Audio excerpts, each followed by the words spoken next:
मुग्धा और उसकी सास के बीच पूरा समय सास के किसी न किसी काम को लेकर मतभेद चलते ही रहते हैं। बहू, ओ बहू, जरा चाय बना दे। मुग्धा चाय लेकर आती है। ये लीजिए, और कुछ चाहिए? अरे नहीं, बस चाय पीने का मन था। जाओ, तुम दूसरा काम करो। चाय पीने के थोड़ी देर बाद सास दोबारा मुग्धा को आवाज लगाती है। अरे बहू रे, आओ बहू, जरा हलवा तो बना दे, मीठा खाने को मन हो रहा है। इसी तरह मुग्धा की सास पूरा समय कोई ना कोई काम बताकर उसे रसोई से बाहर तक निकलने नहीं देती। कभी चाय, कभी हलवा, कभी पानी तो कभी दूध, हर समय खाने को चाहिए और उसके लिए अपने हाथ पैर बिल्कुल नहीं हिलाने। परेशान किया हुआ है इन्होंने। सास की जबरदस्ती परेशान करने की आदतों से दुखी मुग्धा एक शाम सचिन के साथ अपने कमरे में बैठी हुई बात कर रही होती है। सुनो जी, मम्मी जी की ये जानबूझकर मुझे परेशान करने की फरमाइशों से मैं बहुत फ्रस्ट्रेट हो चुकी हूँ। पूरे दिन में एक सेकंड का आराम नहीं मिलता।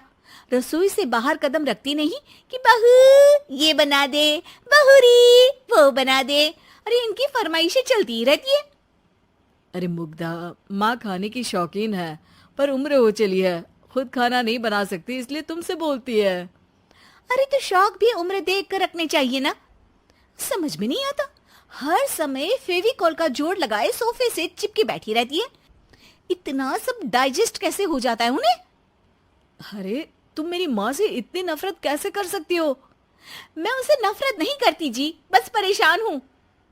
जहां मुग्धा अपने पति से ये सब बोल रही होती है, वहीं उसकी सास भी कमरे के बाहर दरवाजे से कान लगाए सारी बातें सुन रही होती है और अगली दोपहर रसोई में मुग्धा के पास जाती है।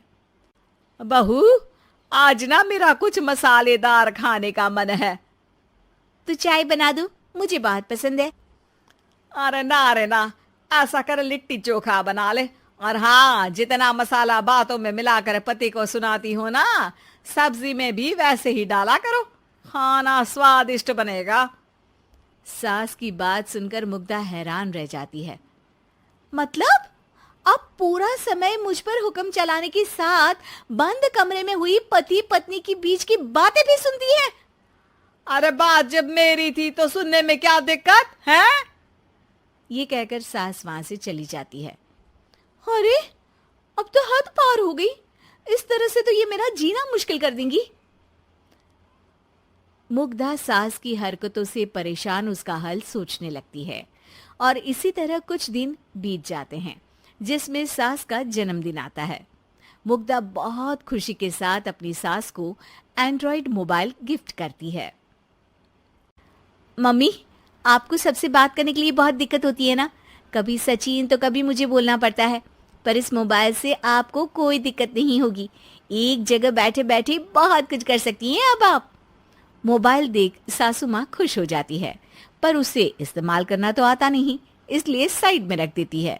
जिसे देख मुग्धा घर का सारा काम छोड़ मोबाइल सेट कर सास को इस्तेमाल करना सिखाने लगती है, जिसके बाद अब सास पूरा समय मोबाइल में ही लगी रहती है। हाय, जब से मम्मी को मोबाइल मिला है मेरी लाइफ में कितनी शांति आई है। अच्छा है, इसी तरह बिजी रहे तो मैं भी सुकून की जिंदगी जी पाऊंगी। अब मुग्धा जब मन करे काम करना, जैसा चाहे वैसा खाना बनाकर खाना, पूरा समय रिलैक्स और खुश रहने लगती है। क्या बात है, आजकल तुम बहुत चहक रही हो।